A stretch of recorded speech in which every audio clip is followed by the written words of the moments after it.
Hey everyone, testing, testing. You can all hear me? Great. Azim here.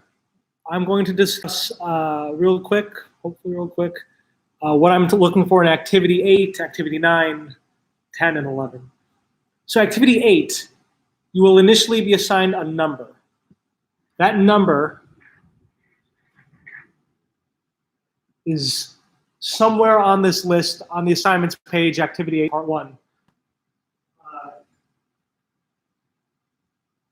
There are a bunch of numbers here. I'm going to assign you one of these numbers. Each one of these numbers corresponds to a different nervous system pathway. Some of them are sensory, some of them are motor. So for instance, 15 says taste buds and then ends in the gustatory cortex. So it's plotting out that pathway of a neuron or set of neurons going from the taste buds to the gustatory cortex. That's a sensory pathway, or I could assign you a motor pathway like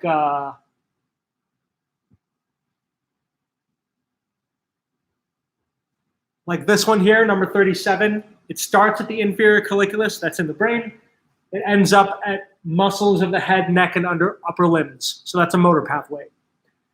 I will assign you one of those numbers here. Could be sensory, could be motor. What I want you to do is come up with a situation, like an everyday situation that you can completely make up, about what is a situation when you'd use the pathway that I assigned to you. If I assign you a sensory pathway, think about, okay, I sense something and then now I do something. Think about the sensory plus motor.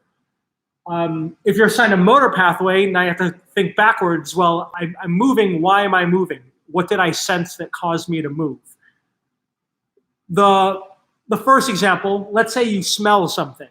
You're assigned one of the smell pathways. You smell something. Let's say you had your sensory pathway end up in the hippocampus where you remember something. So you smell something and you remember something. So that's your sensory pathway. What do you do when you remember something?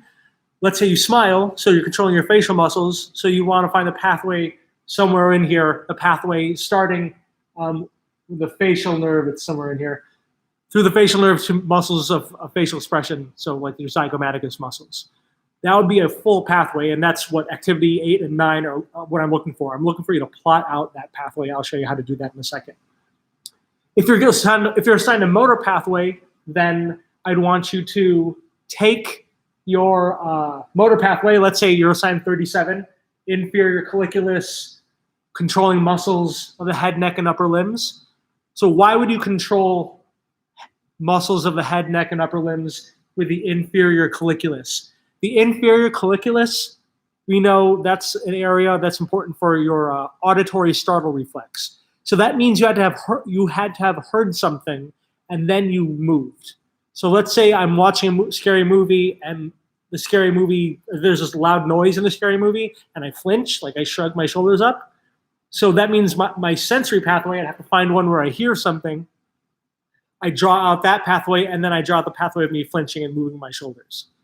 So I want you to come up with a full pathway. They don't necessarily have to meet perfectly in the middle. Like this one works out nicely. Your sensory pathway will end in the inferior colliculus. The motor pathway will start in the inferior colliculus. It might not happen that way. Like for the smell pathway, that would end in the hippocampus, but it would start in the medulla. It does not have to start and end in the same exact place. There's other stuff that goes on there we're just not going to get to. The way I want you to draw out your pathways are with really simple line drawings. The way you should draw your neurons,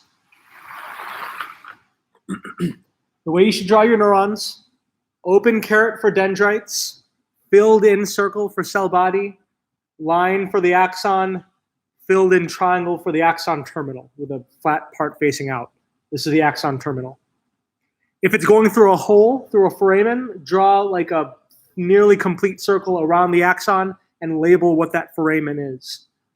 Cell bodies and dendrites are typically in the same region. Tell me where it is. Is it in a specific brain region? Is it in the olfactory bulb? Where do you find these things? Where do you find the axon terminal and the dendrites and cell body of the next neuron? You have to signify where that's found. Here's an example of that. Let's say you're doing the visual pathway. Photoreceptors are found in the retina. Photoreceptors are not neurons, they're receptor cells. They're neuroepithelium. Bipolar cells, you can see this bipolar neuron that I've drawn. And then here's a ganglion cell, and its axon extends through the optic canal. I've given some terms, I've labeled some terms in bold. If it's labeled in bold, that's typically a nerve or a nerve or a tract. A nerve is a peripheral collection of axons. A tract is a central nervous system collection of axons. So it's just an extension of neurons coming from that place. So the corticobulbar tract, we haven't gone over it, but that's okay. It's just a set of axons coming from neurons that started in the primary motor cortex. In this case, the optic nerve, it's just a bundle of axons coming from ganglion cells. That's all the optic nerve is, a bundle of axons of the ganglion cells. They make their way, they cross at the chiasm. If there's any landmarks that you can point out, point them out. It's called the optic tract after that, and it terminates, here's our axon terminal, in the thalamus. We've labeled this as the lateral geniculate nucleus of the thalamus. Here's another neuron that extends to the visual cortex. So this would just be the sensory pathway for vision. That would just be the sensory pathway. So that's one half, and then I'd also want you to sketch out what your other half is. You can signify what kind of neuron you're drawing. If it's entirely within the central nervous system, draw a multipolar neuron.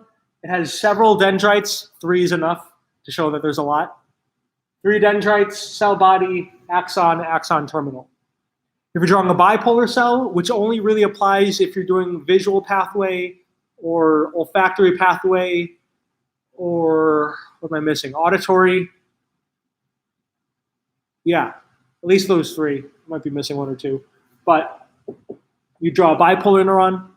If you're doing touch, temperature, pain, anything somatosensory, that's a pseudo-unipolar neuron. Anything that's somatosensory, that's a pseudo-unipolar neuron. The cell body is off to the side in a ganglion. We've gone over dorsal root ganglia really briefly. It's the ganglion of cell body, cluster cell bodies that's outside of the spinal cord. We saw it under the histology. These are pseudo-unipolar neurons. The cell body's off to the side, dendrites, axon terminal. It's usually traveling a far way. So this Friday, which is, what is today? Today's the 23rd. The 27th, I want a rough draft of both activity 8 and 9. It'll make sense if you put it all together. Send me whatever you can early on. And then after break, send it to me by Friday, I'll give you feedback, and then by the end of break, by Monday or Tuesday, I want your final drafts. So I hope that made some sense. It is pretty complicated. I know that you can't see these neural pathways, but I just need you to picture this like there are blood vessels or anything that you can see with your own eye. Just like we can trace pathways of blood going through our veins, or air going in our respiratory system, or food going through our digestive tract.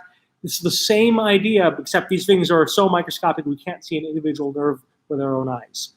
And it happens super, super fast because these are electrical signals going through our bodies. I want you to plot out how these things pass through our bodies. I'll get to activities 10 and 11 later on, but or 8 and 9, or 10, yeah, 8 and 9. We're working on 8 and 9 right now. We'll get to 10 and 11 later. I think that's plenty to work on. But the whole point of this is to show you, 1, where we find different neurons, 2, how they travel and communicate, and what brain regions are important for what, and 3, if you damage any of these axons or any of these brain regions, what consequences would that have on our ability to sense things and to control things? That's why we're doing all this. And hopefully, if you're really, really artistically inclined, you can draw something really awesome like this. Like here, this person heard something. Here are hair cells in the cochlea. You sense stuff, and then that nerve continues to the inferior colliculus. We control something to the spinal cord and to the muscles. We'll eventually get to explaining all this, but right now, just the drawing. Again, it does not have to look this detailed. It can just be simple line drawings. That's what I'm looking for. Simple line drawings. Please draw your neurons as I've asked you to draw them. Dendrites, cell body, foramina, axon terminals, and you can just signify regions as circles. So this region here is the thalamus. This region here is the visual cortex. You don't have to get too fancy with it yet. You can do that once we do our final drafts. This will be by activity 12 or 11. This is going to be at your activity 11, making a nice big presentation, whether physical or digital. I'll explain how you can do a digital one later on. Please let me know if you have questions. Take care. Stay safe.